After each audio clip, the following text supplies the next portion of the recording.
Bonjour,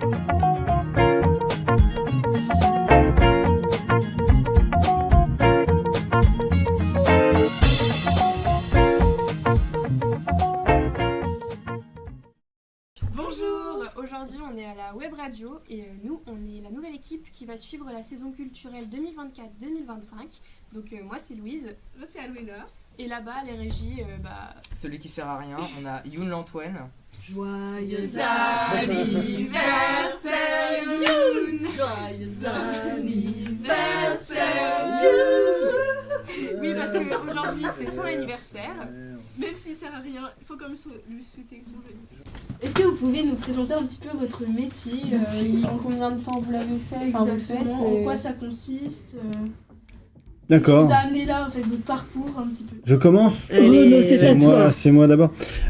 Donc oui, moi je suis Renaud, je suis au labo en tant que responsable du lieu depuis 9 ans déjà. Oui, je suis responsable, c'est un titre... Mais franchement, merci, je remercie mes parents sans qui je serais pas là. Et en gros, je bosse dans la culture depuis 17 ans. Ouais. Mais t'es très vieux. Mais je suis très vieux, ouais. Oui. Ouais, je suis très vieux.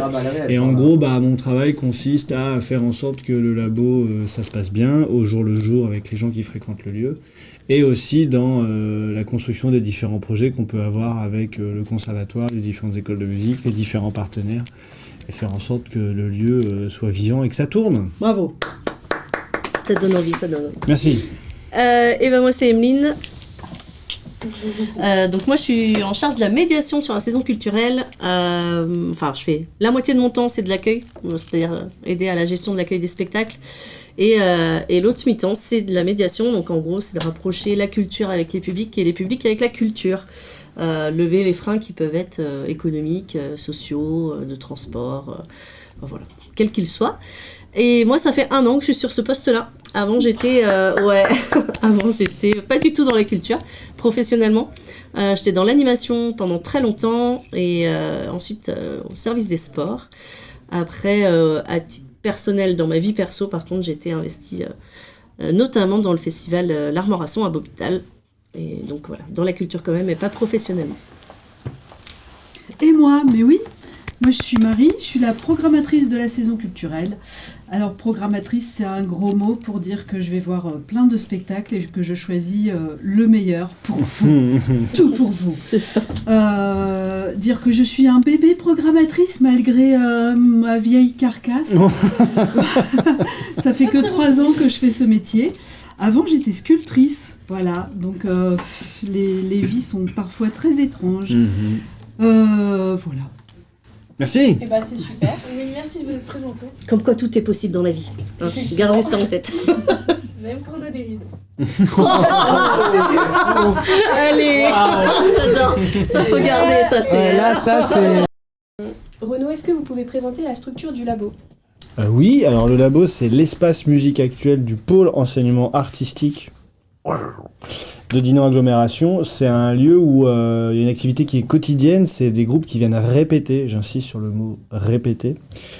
Souvent on croit que le labo c'est avant tout un studio d'enregistrement, en fait non, c'est des studios de répétition, donc on a 4 studios de répétition, un petit studio d'enregistrement, donc on peut enregistrer des trucs, et une salle de concert où on peut faire plein de choses.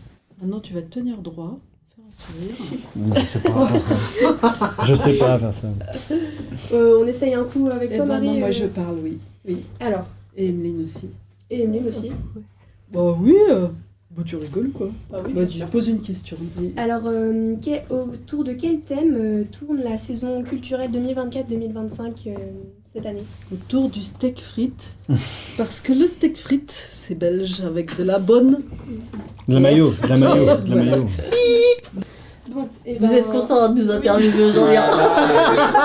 Le coupage, il va être... il va réagir. On va bien rigoler au montage. C'est Youn qui va faire le montage. Non, c'est Baptiste. Il est c'est payé pour Baptiste. ça. Hein. Il est est pas pas payé. payé. C'est faux, c'est l'exploitation. Mais...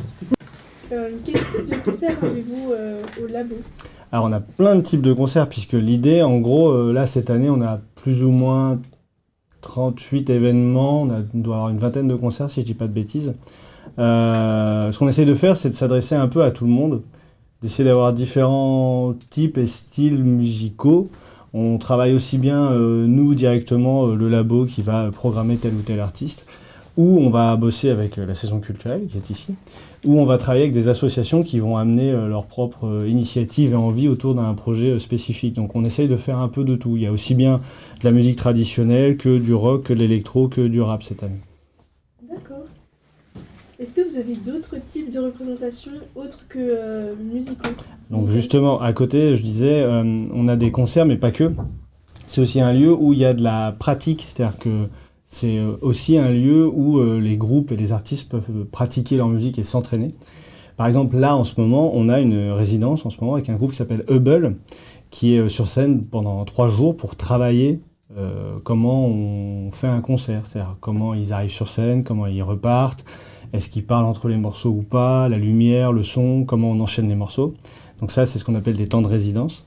À côté de ça, on va faire des ateliers, des temps de rencontre autour d'une thématique spécifique, comme écrire ses chansons ou régler sa batterie, etc., etc. Donc on a tout un tas d'initiatives pour que aussi bien les gens qui sont mélomènes, c'est-à-dire ceux qui aiment la musique, viennent voir des concerts, des temps qui sont ouverts au public, mais aussi des temps qui sont consacrés aux gens qui veulent pratiquer leur musique et s'améliorer. Vous avez répondu à ma question qui était est-ce que vous avez des artistes en résidence? Donc, apparemment oui. Désolé, oui. Oui. En Pas de souci. gros, à l'année, on a là, cette année, si je dis pas de bêtises, 8 résidences avec des groupes qui viennent travailler sur scène pendant 1, 2, 3, 4, 5 jours au maximum. En général, on essaie de proposer au groupe, s'il a envie, de conclure ce temps de travail par une représentation publique pour présenter au public justement le travail qu'ils ont effectué pendant ces quelques jours au labo. Ouais. Et est-ce qu'il y a des démarches à faire pour être artiste en résidence Ou ça se fait à l'arrache? Non, vaut mieux envoyer un petit mail ou passer un coup de fil ou venir nous voir et puis parler du projet et voir ce qu'on peut faire. Après, ce qui est pas facile au labo, c'est que on a une petite équipe, on n'est pas nombreux et on a beaucoup de sollicitations. Donc on fait au mieux pour répondre aux envies et aux demandes de tout le monde. Ok. Donc on va repasser sur le thème de la saison culturelle avec Marie et Emeline. Alors déjà, on avait une question. Est-ce qu'il y a un thème central à cette saison culturelle cette année? C'est difficile de donner un thème à la saison parce que j'ai tellement de contraintes. Contraintes de lieu, contraintes de genre, voilà. Donc c'est difficile de donner un thème. Peut-être ce qu'il en ressort, c'est la Belgique. C'est une année un peu belge avec 4 compagnies qui viennent de Belgique avec des frites et de la bière. Ça, c'est cool. L'année belge, quoi. Ok. Est-ce que vous avez un public en particulier que vous souhaitez cibler Alors là, non, tout le monde est bienvenu. Plus on ouvre grand les portes, et mieux c'est. Et je dirais même ouvrir grand les portes des théâtres, mais aussi aller à l'extérieur des théâtres, parce que voilà, il y a plein de gens qui n'ont pas envie, ne veulent pas, ont peur de ces lieux institutionnels qu'est le théâtre. Donc quand on va jouer dans les salles des fêtes, c'est tout aussi bien. D'accord. Et comment est-ce que vous sélectionnez les artistes et les événements à inclure dans cette saison culturelle ou dans les saisons Ah ouais, alors ça c'est une grande soupe dans mon cerveau. Mon métier consiste à aller voir plein de spectacles. Donc je suis très attentive à la création, déjà la création, oui, et pas des vieilles compagnies qui reprennent des pièces déjà écrites, etc. Je suis très attentive aux gens qui viennent innover dans le théâtre, la musique, la danse, le cirque. Je vais voir des spectacles, je crois que j'en vois 200, 300 par an, un truc comme ça. Et là-dedans, je fais mon tri, voilà, à peu près un 10e qui reste sur le tapis. Donc je choisis ce qui me touche moi, mais ce que aussi parfois je vais au-delà de mes propres groupes pour apporter des choses à d'autres publics, aux jeunes. Par exemple, le rap, c'est une esthétique que j'ai du mal à appréhender, donc on travaille ça avec Renaud par exemple, mais c'est important pour moi aussi de présenter des choses qui me plaisent pas forcément, mais qui attirent d'autres publics. Voilà. On avait une question dans votre programmation. Est-ce que vous avez déjà eu des restrictions par rapport à des spectacles? Est-ce que vous avez déjà été censuré? On peut dire ça, oui. On peut dire que parfois la c'est censure, c'est délicat. La censure peut être à plein d'endroits, et en premier, elle est auto-censure, c'est-à-dire que il y a plein de moments où je me dis oups, là ça va trop loin, là ça va trop fort, là je risque d'avoir des problèmes, soit avec les communes, soit avec les publics, etc. Et c'est quelque chose qui est de plus en plus présent aujourd'hui parce que non seulement les politiques sont de plus en plus attentifs et veulent réguler tout ce qui est création, prise de parole un peu dérangeante, mais aussi ce qu'on voit de plus en plus, c'est que la population donne son opinion qui est parfois très déplacée. Voilà, je pense notamment à un spectacle là, qu'on va accueillir dans 15 jours, Le Songe d'une nuit d'été, qui a été censuré par des groupes chrétiens, très Intégriste, ouais. intégristes. Voilà. Et ça arrive de plus en plus régulièrement. C'est un sujet qui est pas mal au cœur de l'actualité dans nos métiers, en fait. Ouais. On se pose quand même de plus en plus de questions là-dessus parce que la société aujourd'hui se pose de plus en plus de questions là-dessus. Alors je sais pas si c'est bien ou pas bien, mais on est au cœur de ça, ouais. Grosse ambiance. C'est ça. Est-ce que vous avez eu des propositions de la part d'artistes? Ou est-ce que c'est vous qui allez toujours à la rencontre des artistes? Ou est-ce que parfois vous avez des démarches qui viennent de l'autre côté? Ouais, alors dans la grande folie de ce métier, donc je vais voir 300 spectacles par an, et je reçois 300 mails par jour. Ouais. Donc évidemment, il y a plein de propositions. Et puis aussi, déjà on a des compagnies qui sont installées à Dinan, sur le territoire de Dinan-Aglon, on a entre 20 et 25 compagnies, ça change. Il y en a qui partent, il y en a qui arrivent. Donc là, je suis attentive aussi à leur création, ce qu'ils ont à proposer, comment ils évoluent. Et puis après, un peu plus largement, voilà, sur tout le territoire breton, je suis à peu près au courant de ce qui se passe, les créations. Et là, c'est eux qui viennent aussi raconter leurs projets, parce qu'à un moment donné, ils ont besoin de soutien, de financement, d'accueil en résidence. Donc voilà, ils viennent chercher des aides un peu partout. Ok. Et donc, vous allez les chercher en Bretagne. Enfin, est-ce que parfois vous allez devoir vous déplacer loin? Là, on a eu l'exemple avec la Belgique, par exemple. c'est ça. Mais est-ce qu'il y a eu d'autres exemples? Oui, alors je vais tous les ans à Avignon. C'est quoi Avignon? Avignon, c'est le gros, the big festival de théâtre français et voire européen. C'est où Avignon? C'est énorme, c'est dans le sud de la France, à côté de l'eau. On mange quoi à Avignon? Et on mange beaucoup de glace parce qu'il fait très très chaud. Voilà, Avignon. Après, je vais à Chalon-sur-Saône, un festival plus de théâtre de rue qui me permet de trouver des spectacles tout terrain pour aller dans les communes, les salles des fêtes qui sont des lieux non équipés. Je vais à des festivals, alors je suis en train de chercher Aurillac, dans toute la France en fait, il y a des festivals. Ça me demande de beaucoup voyager. Ouais. Ok. Oui, il faut être mobile, pas avoir une famille à la maison qui nécessite trop de temps. Et puis je pense que c'est un métier de passion. Les spectacles que vous proposez, ils ont lieu sur toute la commune de l'agglomération de Dinan. Est-ce que c'est un choix? Et si oui, pourquoi? Oui, ça c'est un cadrage politique. C'est-à-dire qu'il y a 3-4 ans, les instances de Dinan Agglomération ont décidé de bouger un petit peu les lignes politiques culturelles et ont réuni un tas de personnes pour réfléchir à ça ensemble. Il en ressort de ces réflexions un cadre très précis.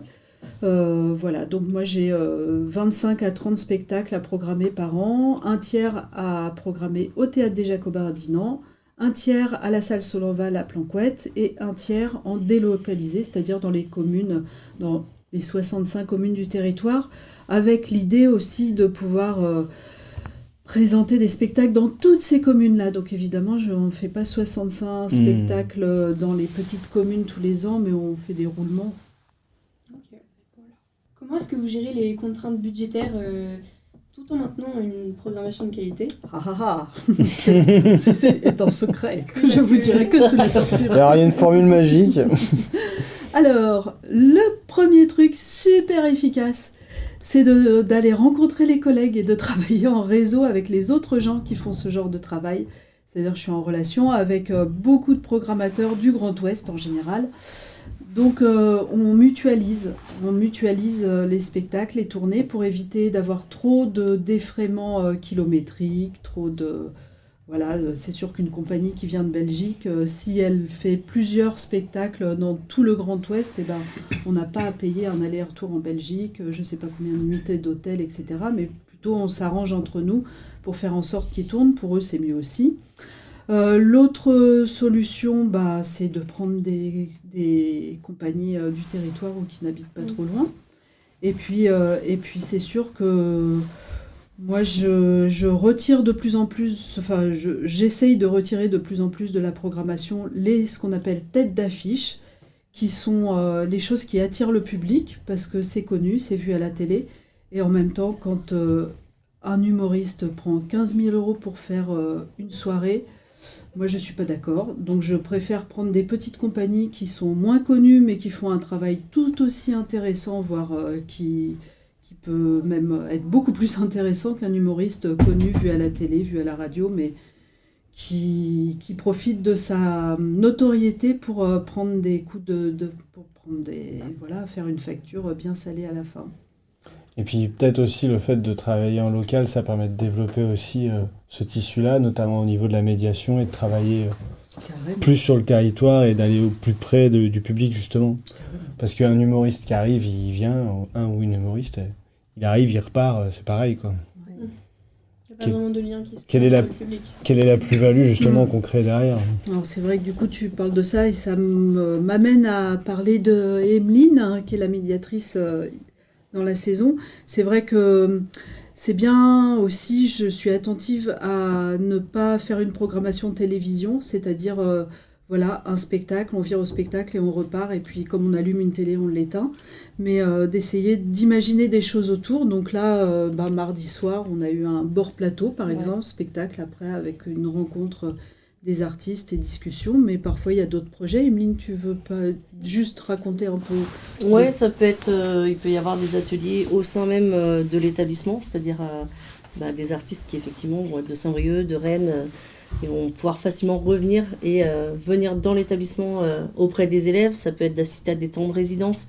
En fait, quand on a un artiste qui fait un aller-retour, il n'a pas forcément la disponibilité.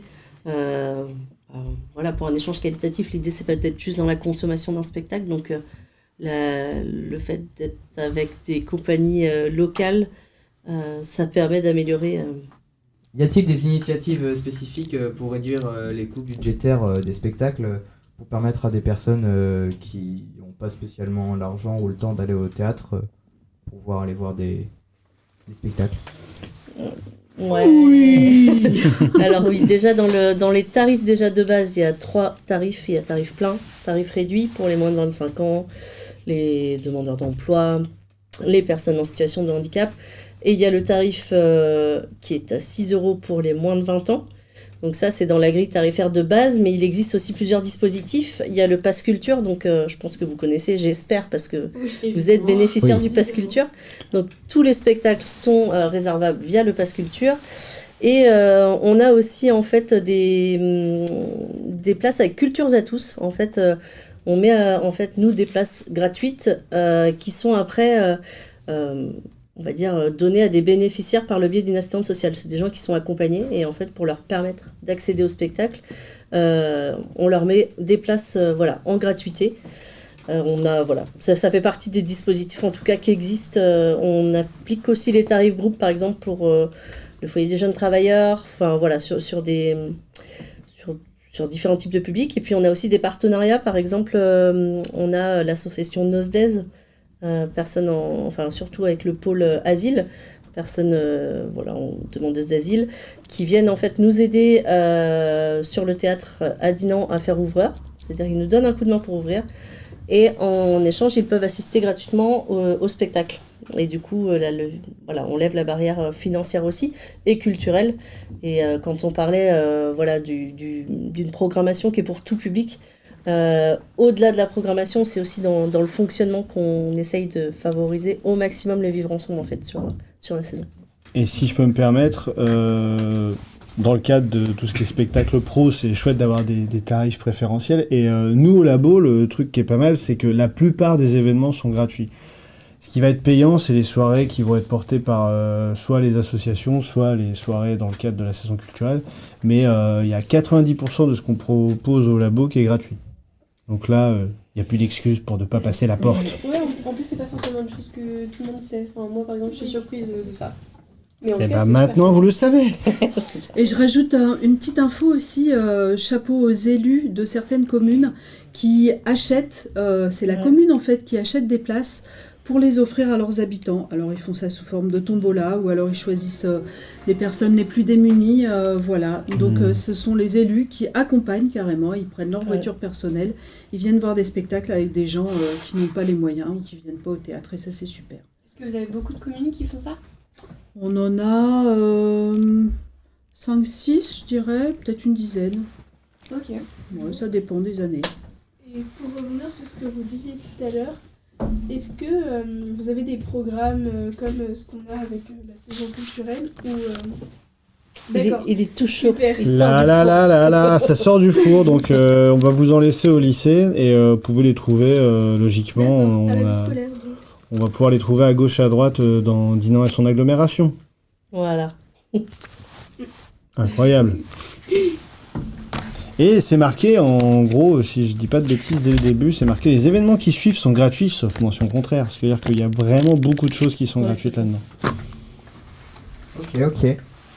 Et comment est-ce que vous faites pour avoir le retour des personnes qui vont aller voir votre spectacle? Comment vous faites pour recueillir les retours, les sensations qu'ils ont eues?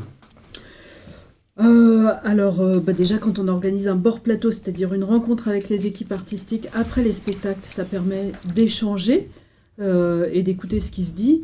Et puis après, moi j'essaye d'être dans la simplicité de la relation humaine, c'est-à-dire je suis présente avant, après les spectacles, dans le hall, à droite, à gauche, les gens viennent vers moi ou pas. Tu laisses traîner tes oreilles. Je laisse traîner mes oreilles. Voilà, non, après on n'a pas de système particulier, c'est vrai que peut-être un jour on pourra y penser, faire une petite boîte à... Une enquête de satisfaction. Ouais. Diplomate. On pourrait faire ça. Avec vous.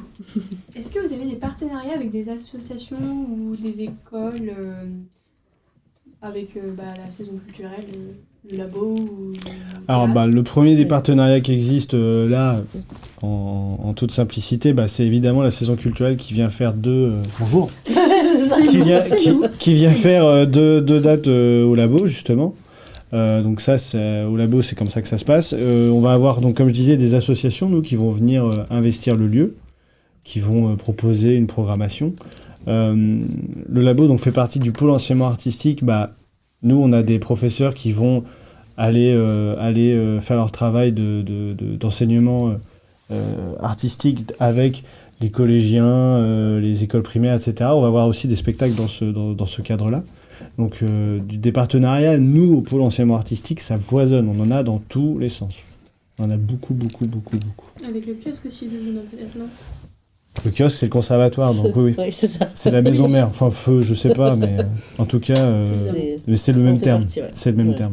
Conservatoire et kiosque, c'est synonyme. Et nous, la saison, on a aussi des partenariats. Emeline tout à l'heure parlait de Nose Days, donc une association qui s'occupe des personnes en demande d'asile. Voilà, avec vous, la web radio aussi, on se réjouit d'avoir ce partenariat-là. On a aussi Jazz on en a- place sur une date, en tout cas. Ouais, la mécanique, enfin on a plusieurs associations plutôt de type culturel qui viennent graviter autour de la saison pour agrémenter un peu, je sais pas, une buvette par-ci, de la déco, un after. Et puis j'ai envie de dire que toutes les dates musicales sont travaillées avec le conservatoire, avec Ouais. le kiosque. Et bien souvent, ça rebondit derrière, c'est-à-dire qu'il y a des profs qui font des interventions derrière, qui interviennent dans les écoles avec les artistes qui sont présents au plateau et puis qui viennent dans les écoles pour faire un travail avec les élèves. Ça, c'est chouette. Et avec les écoles primaires, vous accueillez souvent... Oui, vous accueillez souvent des écoles primaires ou des collèges Alors, aussi, école primaire, peu, parce qu'en fait, dans le programme de la saison, on fonctionne avec l'association Théâtre en Rance sur la programmation jeune public. Donc en fait, le jeune public, c'est Théâtre en Rance, c'est pas nous directement qui programmons.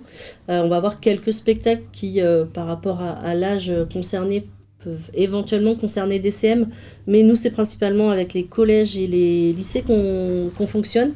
D'ailleurs, vous allez, je sais pas si vous êtes dans les heureux élus, mais on a pas mal d'élèves de La Fontaine qui vont venir voir le Songe d'une nuit d'été bientôt au Jacobin. Et on a aussi des élèves qui vont venir, alors, soit sur des séances scolaires, parce que quand vous avez une tout public, il y a des fois aussi la séance scolaire qui va avec.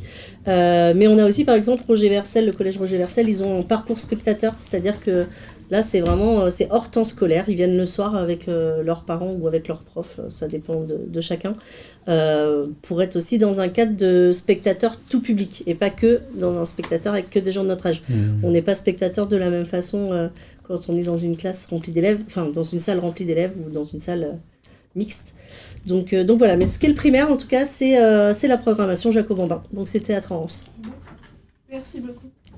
Au niveau des spectacles, comment est-ce que justement vous arrivez à garder l'équilibre entre la musique, la danse, le théâtre Avec un tableau Excel. Hein. Ça fait partie de ma grande soupe interne. C'est un jeu. Je mets des couleurs, tout ça. Oui, j'essaye de faire un équilibre entre tous ces genres-là. Quand même prédomine le théâtre et la musique, quand même dans la saison. Parce que la danse, souvent, ça nécessite beaucoup de personnes au plateau, des c'est moyens, beaucoup plus cher, c'est plus compliqué. Le cirque aussi, c'est plus compliqué. Voilà, mais je suis très attentive à ça et je fais des choix, en fait. C'est dur, des fois. D'ailleurs, quelles sont les principales sources de financement de cette saison culturelle? J'imagine qu'il y a Dino Agglomération, mais est-ce qu'il y a d'autres sources? Ah oui, c'est une bonne question. Alors, c'est Dino Agglomération, c'est-à-dire le contribuable qui paye la Merci majorité... les impôts, merci. qui paye quand même la grosse majorité de tout ça. Et puis après, on va chercher des subventions, des aides. Mais en général, c'est plutôt des aides qui sont attribuées quand on accueille en résidence pour des créations ou alors pour mutualiser. Enfin voilà, vous savez tous aujourd'hui qu'il y a une attention particulière à l'écologie. Donc quand on fabrique des tournées mutualisées, c'est-à-dire des différents lieux pas très loin qui accueillent le même spectacle pour faire des économies d'empreinte carbone, et on a aussi des aides à ça pour nous inciter à le faire le plus possible. D'accord, j'avais une question sinon sur comment est-ce que vous essayez de faire connaître la saison culturelle déjà avec les programmes, mais est-ce que vous avez un site internet par exemple Oui, nous avons un magnifique site internet. Ils ont de la chance, ils ont un site internet qui défonce tout. On n'a pas Facebook et Instagram. Par contre, nous, on a Facebook et Instagram. C'est ça. Est-ce que c'est un projet que vous voulez mettre en place peut-être pour attirer aussi plus les ados on aimerait bien, mais là, il y a un blocage en fait, c'est interne. La communication via les réseaux à la taille de l'agglo, c'est très, très suivi. C'est-à-dire que c'est pas chaque service qui va gérer sa propre identité, sa propre page Facebook. C'est une communication qui est globale dans l'agglo. Donc effectivement, on n'a pas trop de marge de manœuvre, nous, sur les réseaux sociaux. Donc des fois, on passe par les réseaux sociaux du pôle. Alors nous, c'est Pôle Enseignement Artistique Dino Agglomération dans Facebook et dans Instagram. D'accord, super, merci beaucoup. Voilà. Sur cette saison culturelle, est-ce qu'il y a des événements ou des aspects de la saison qui vont se démarquer d'après vous? Oui, il y en a beaucoup. Il y en a beaucoup. Ouais. Peut-être vous parlez de la compagnie qui est en résidence cette année. Enfin, il y a 2 compagnies en résidence, mais il y en a une plus particulièrement qui va faire un travail bien ancré sur le territoire, avec 3 semaines de résidence, donc de résidence de création. Et à chaque fin de création, il y a un petit spectacle à la sortie. C'est la compagnie L'Unanime, qui est une compagnie rennaise, qui vient d'une école, tiens, je vous le dis pour vous, chers étudiants, il y a des écoles parfois en France qui peuvent mêler l'apprentissage du théâtre, de la musique, des arts graphiques. Par exemple, à IR, à Metz. En Alsace, quoi. Ouais, en Alsace. Voilà, donc c'est une compagnie qui vient de là, qui mélange plein de genres et qui est très tout-terrain, cascadeur, qui font des trucs complètement décalés, pop quiz, très drôles. Et ils ont déjà fait une première résidence en septembre, ils reviennent en janvier à Dinan Agglomération, dans nos bureaux très officiels, avec une sortie de résidence, donc un petit spectacle à Dinan Agglomération, dans le bureau des élus, dans la salle du conseil, très officielle. Voilà. D'ailleurs, si vous voulez venir suivre un peu ce que c'est un temps de création de résidence au siège de l'agglo, n'hésitez pas, vous êtes les bienvenus. Ouais. Et puis après, ils seront à Bossé-sur-Mer au mois de mai. Et puis ils viennent aussi me présenter un spectacle qui s'appelle Un spectacle le 1er avril, et ceci n'est pas une blague, au Théâtre des Jacobins. D'accord, c'est ça. Voilà, bon, c'est une équipe très très sympa avec laquelle on noue des liens particuliers, mais après, il y a plein d'autres... Peut-être aussi dans ce qui est un peu différent et pas forcément souvent programmé, le ciné-concert. Ouais, Blockbuster. Dans la... Une tuerie.